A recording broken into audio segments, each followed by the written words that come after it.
number of victims of the continuing Israeli aggression on Gaza rises to 7 dead and scores wounded.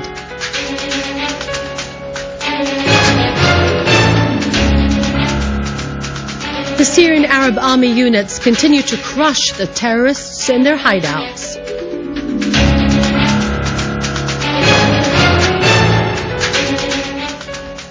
And President Nejad says that national understanding among the Syrians is fundamental to a permanent solution to the crisis.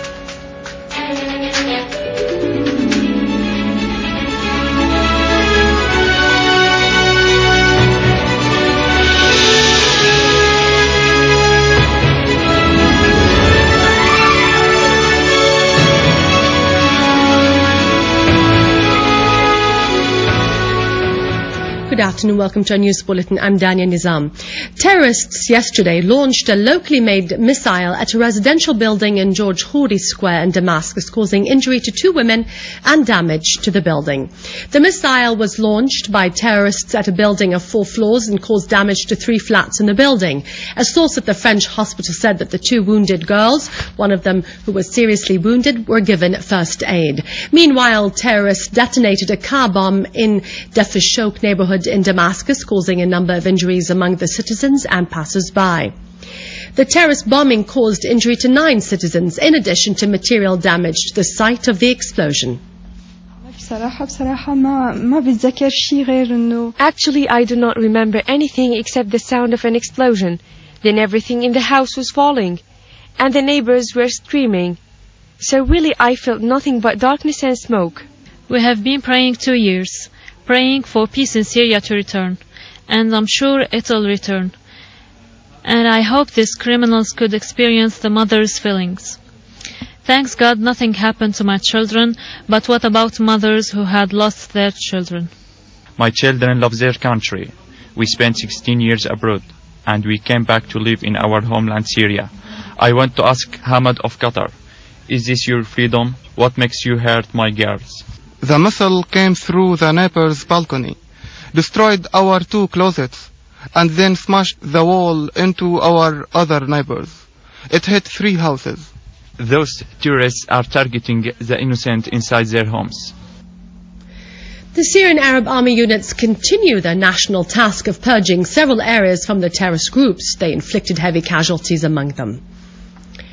In the Homs countryside, a unit of our armed forces destroyed a gathering of terrorists near the village of Nahran al-Fawara. The operation also included the destruction of several pickup vehicles carrying machine guns and the death of many terrorists.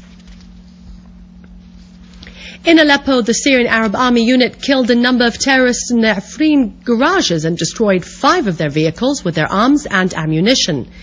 In Al-Firdos quarter and Al-Sahur bridge, our armed forces also killed a group of terrorists and destroyed their vehicles. A unit of the Syrian army clashed with a terrorist group and killed several of them, including one who carried an RPG launcher. Barat Mohammed Sahrij, a construction worker in Aleppo, recalled how terrorist groups forced him to join them before he was able to escape. He witnessed their crimes. He surrendered himself to the authorities, benefiting from the decree of amnesty signed recently by President Bashar al-Assad. He said the terrorists stopped him near a mosque in El-Khalasa and forced him to join them for a sum of money. He said the terrorists committed crimes of murder, abduction, rape and looting of houses and cars. Yet they claimed that they were protecting the people. He said that the terrorists came from various countries like Afghanistan, Libya and Tunisia. The American journalist Matthew Van Dyke turned into a terrorist fighter in Aleppo as he had done in Libya. The growing criminal conduct of such terrorists in Syria is increasing our people's rejection of them and condemnation of their crimes. Under various pretexts, foreign terrorists get involved in violent acts in Syria under the name of jihad or press reporting. The British paper The Guardian exposed a new story in this context. An American called Matthew Van Dyke infiltrated into Aleppo. He was previously captured and imprisoned in Tripoli in Libya. He returned to Baltimore, Maryland towards the end of 2011. He reappeared in Aleppo with armed terrorist groups and claimed that he was taking a documentary films about events in Syria. However, facts showed that he offered advice to terrorists about weapons he used in Libya. including anti-aircraft guns and automatic machine guns. The American paper, the New York Times, asserted that the conduct of the terrorists increased the people's rejection of them and condemnation of their crimes of murder in cold blood of military and civilian people with no distinction. This rejection is expected to reduce their ability to shed blood. Every day we see Arab and foreign jihadists fighting side by side with the terrorist groups in Syria. Two are from Azerbaijan, Zair Salamov and Ismail Nayak. Syria has become a magnet attracting world jihadis from various places. The terrorists infiltrate to Syria under the influence of Wahhabi sedition, telling them they were right in their attempt to establish the so-called Islamic Imara. Several Arab and world media reports asserted the existence of these terrorists from Chechnya, Tunisia, Saudi Arabia, Yemen, Afghanistan and Pakistan, who were crushed by the Syrian Arab army units in Aleppo. The last comers were these two people from Azerbaijan, Zair Salamov and Ismailov Nayak Muhammad, who committed murder in cold blood. The terrorist Wahhabis intended to destroy Syria, the country of great civilization, and to turn it into a lawless place ruled by brutal force, supported by the West and the Wahhabi Gulf sheikhs who supplied them with money and weapons.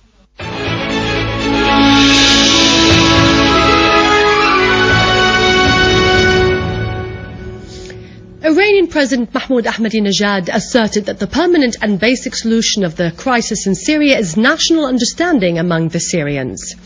After his return from a visit to Indonesia and Vietnam, he said that this solution was also endorsed by the officials of the countries he met during the Indonesia Conference of Democracy in Bali Island. 7 Palestinians were killed and dozens were injured in Israeli strikes on besieged Gaza Strip. The Israeli shelling targeted Al-Shujaiya neighborhood east of the city of Gaza and Al-Najjar neighborhood in Khuza town east of Khan Yunis, inflicting heavy material damage and serious injuries among the Palestinian citizens. The Israeli shelling came after the Palestinian resistance men targeted an Israeli military enclave in Al-Zaytun neighborhood east of Gaza Strip. The Israeli TV reported that the rocket, which was fired on the Israeli military vehicle, is the Cornet type, and it led to its complete destruction. The brigades of Abu Ali Mustafa held responsibility for the operation. In Bahrain, the security forces of Al Khalifa continue their crackdowns on the People's Movement, which demands real reforms. The security forces use tear gas to disperse angry demonstrators who gather on the walk of a funeral of a boy killed, crushed by a car belonging to the security forces who were trying to curb the peaceful demonstrations. Bahrain is witnessing a wave of political and social tension as Al Khalifa regime rejects responding to the people's demands of reforms amid Arab and international silence towards the human rights violations against the Bahrainis. In Turkey, thousands of Kurds demonstrated yesterday in the island of Ibn Amr, southeast of the country, in solidarity with the hunger strike which was held for 60 days so far by 700 Kurdish detainees in the Turkish prisons. Turkish police tried to disperse the demonstrators using tear gas and water cannons. Tension escalated in southeast Turkey 2 weeks ago as the detainees' hunger strike was held in its 60 days now after the Turkish army killed dozens of Kurdistan Workers' Party members on the pretext that they were gunmen. And with this we reach the end of our news. For more news you can join our website on syriaonline.sy. And now it's over to our news with Fani.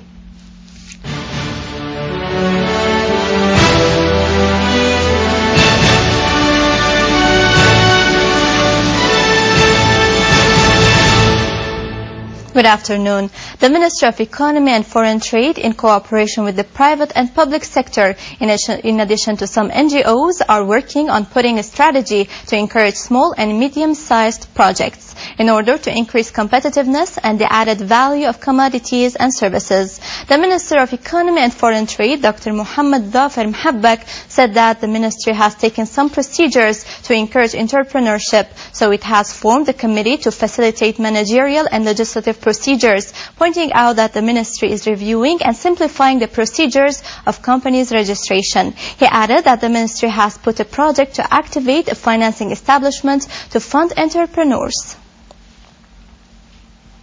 The Directorate of Plant Production in the Ministry of Agriculture affirmed that the quantities marketed to the cotton gins have reached 367.5 thousand tons in all governorates. The ministry highlighted its commitment to facilitate the marketing and delivery procedures in cooperation with all stakeholders, as well as granting the certificates of origin and delivering the cultivated cotton according to the agricultural plan. The ministry has planned to cultivate 190,000 hectares in order to produce 761,000 tons, while about 168,000 hectares have been cultivated, and the total production is expected to reach 524,000 tons of cotton this season.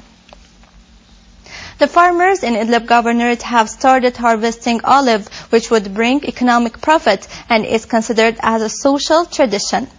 Safety and security prevailing once again in many regions of Idlib have contributed in reviving the olive market. Its price has been specified between 40 and 50 Syrian pounds per kilogram, while 180,000 tons of olive are expected to be produced. The olive harvesting season has a social and economic dimension, and it takes more than 3 months to be completed. The director of Damascus Countryside's branch of fuel, Engineer Mansour Taha, affirmed that the branch is committed to providing diesel to the countryside, according to the mechanism adopted by the branch to secure and deliver it to families, and according to the legally allowed amount, which is 250 liters per household, in addition to securing the material in all the gas stations in the countryside.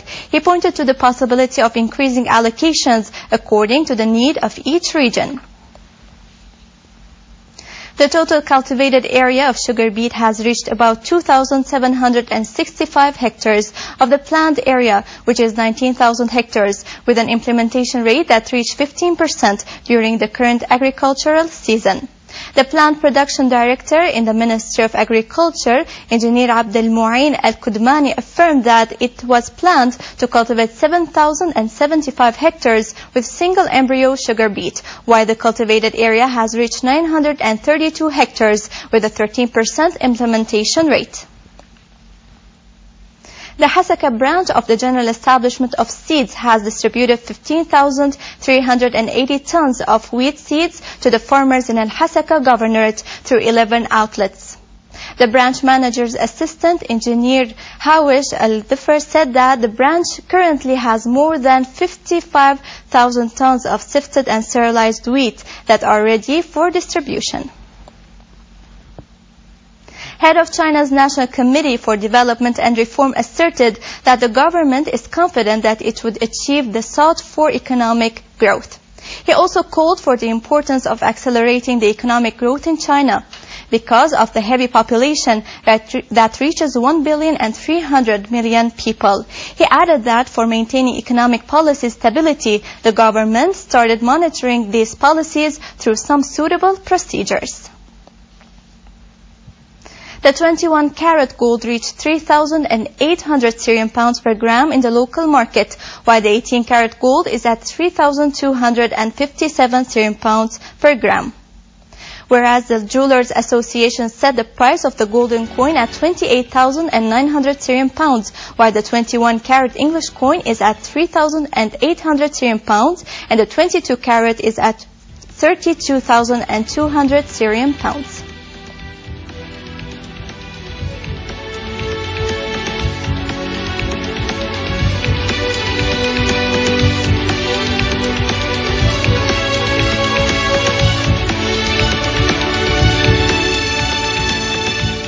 And now over to the exchange rates according to the bulletin of the Central Bank of Syria.